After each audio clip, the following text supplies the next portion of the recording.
All right, let's dive into a really critical group of hematologic conditions, the myeloproliferative neoplasms, or MPNs. Now, you might have heard them called disorders in the past, but the latest WHO classification calls them neoplasms. And this isn't just a simple word change, it's a fundamental shift in how we think about them. It gets right to the heart of their clonal malignant nature, which is going to be central to everything we discuss.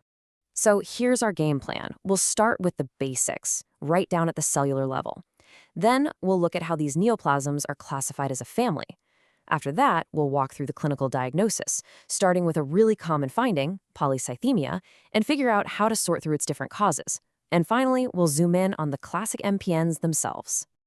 Okay, so first things first. What is actually happening inside the cells when we talk about a myeloproliferative neoplasm?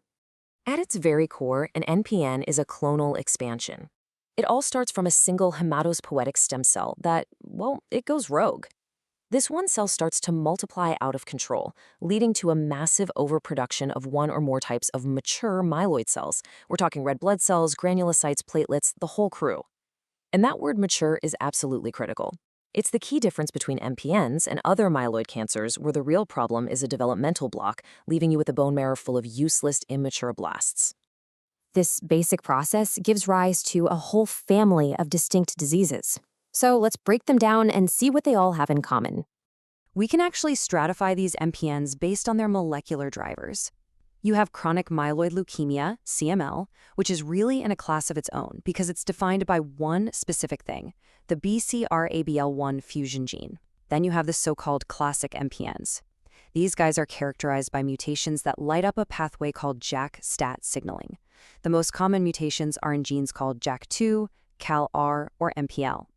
And it's this group, polycythemia vera, primary myelofibrosis, and essential thrombocythemia, that we're really going to focus on. So what do these classic MPNs share? Well, for one, they tend to be slow-growing, which means normal blood cell production can still hang on for a while. As the bone marrow gets more and more crowded, the body tries to make blood cells elsewhere, usually in the spleen and liver. We call this extramedullary hematopoiesis, and it's why a huge spleen is such a classic finding. What's also fascinating is that different mutations can cause very different-looking diseases, and they all carry a risk of eventually transforming into something else, like another MPN or even acute myeloid leukemia. I love this analogy from a pathologist because it perfectly captures what you see on a blood smear. The diverse, mature cells in an MPN smear were described as being vividly and differently dressed.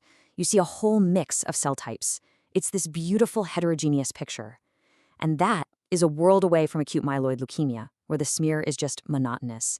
It's a uniform sea of identical, undifferentiated BLA cells. Okay, with that background, let's step into the clinic. The most common thing that starts an MPN workup is polycythemia, basically a high red blood cell count. Think of this as the top of our diagnostic funnel. According to the official WHO criteria, if a male patient has a hemoglobin over 16.5 grams per deciliter or a female over 16.0, that's the trigger. An evaluation has to be started. But, and this is super important, finding this does not automatically mean the patient has polycythemia vera.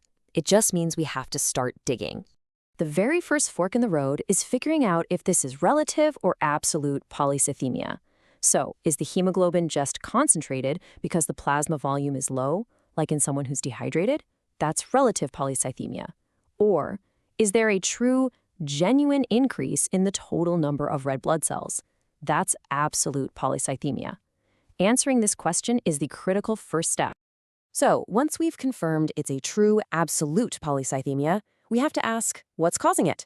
This takes us down to the next level of our diagnostic funnel.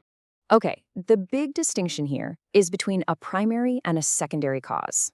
Secondary polycythemia is a physiological response. The bone marrow itself is perfectly healthy, but it's being told to make more red cells by high levels of a hormone called erythropoietin, or EPO. Primary polycythemia, which is our disease, polycythemia vera, is a totally different beast. It's an intrinsic, clonal disease of the bone marrow itself. The marrow is growing all on its own, independent of normal signals. So the key test that splits these two worlds is the serum EPO level. It'll be high in secondary causes, but in polycythemia vera, it's characteristically low or inappropriately normal. So why would EPO be high?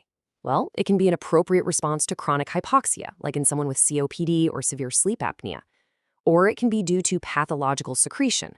Things like renal artery stenosis can trick the kidney into making more EPO. And, more ominously, certain cancers can produce EPO as part of a paraneoplastic syndrome. Renal cell carcinoma is a classic example, but also some brain tumors and liver cancers. You have to rule all of these secondary causes out. So after going through that whole diagnostic funnel, ruling out relative and then secondary causes, we finally arrive at a diagnosis of primary polycythemia. And this brings us right to the heart of our discussion, the classic MPN spectrum, starting with polycythemia vera. So, polycythemia vera, or PCV, is defined by what we call panmyelosis. That means all three myeloid cell lines are overproducing, but it's the red cells that are most dramatically affected. The molecular cause is incredibly consistent. Over 95% of cases are driven by a specific mutation in the JOC2 gene, which basically puts the cell's growth signals in a permanently on position. The symptoms of PCV make perfect sense when you think about the underlying problem. All those extra red cells make the blood thick and sludgy. That's hyperviscosity, which causes headaches and dizziness. It also massively increases the risk of blood clots, like strokes and heart attacks. The high number of basophils can cause a really classic symptom called aquagenic pruritus, this unbearable itching after a hot shower. And all that high cell turnover can lead to gout. Paradoxically, even with high platelets, patients can sometimes bleed due to a separate issue with platelet function. So, how do we manage it? It all comes down to risk stratification. For low-risk patients, who are generally younger and haven't had a clot, we stick to the basics: therapeutic phlebotomy, literally just removing blood to keep the red cell count down, plus a low-dose aspirin. For high-risk patients, we need to do more. We add a cytoreductive drug, like hydroxyurea, or a targeted JAK inhibitor, like ruxolitinib, to get the bone marrow's overproduction under control. Okay, now we can place PCV in the context of the whole MPN spectrum. You can see here that while PCV is all about proliferation, primary myelofibrosis is a dramatic shift towards marrow scarring and failure. And then essential thrombocythemia is a more focused disease of just too many platelets. But look at the genetics. This is what's so interesting. PMF and ET have a ton of genetic overlap. About half of them have the exact same JAK2 mutation we see in PCV, with the rest having mutations in either CALR or MPL. Primary myelofibrosis, or PMF, has a really unique pathophysiology. The problem starts with abnormal megakaryocytes, the cells that make platelets. These clonal cells pump out a flood of cytokines, especially one called TGF-beta. This cytokine doesn't act on the cancer cells. Instead, it triggers a reactive process in the normal marrow-stromal cells, causing them to lay down tons of scar tissue, collagen and reticulin fibers. As the marrow gets completely clogged with this fibrosis, blood production gets pushed out to other organs, leading to that leukoerythroblastic picture we talked about. So the key findings are a direct result of this scarring process. The blood smear shows immature cells that have been squeezed out of the marrow, along with these characteristic teardrop-shaped red cells called dacrocytes. If you try to do a bone marrow aspirate, you often get a dry tap because you can't suck anything out of the fibrotic marrow. Clinically, patients have low blood counts, constitutional symptoms like fevers and night sweats, and that massive spleen. It's a tough disease with a poor prognosis. The only potential cure is an allogeneic stem cell transplant. And finally, we have essential thrombocythemia, or ET. This is generally the most indolent of the three. It's defined by a sustained, isolated high platelet count, over 450,000, that's driven by a clonal overgrowth of megakaryocytes. It's really a diagnosis of exclusion. You have to make sure there's no other reactive cause for the high platelets. And just like in PCV, the main clinical issues are vascular events, an increased risk of blood clots, but also that strange paradoxical risk of bleeding when the platelet count gets extremely high. And this brings us to the big central mystery in the field of MPNs. How can it be that a small handful of driver mutations, mostly in JAK2, KLR, and MPL, can cause three such dramatically different diseases? One leads to a flood of red blood cells. One causes the bone marrow to scar over and fail.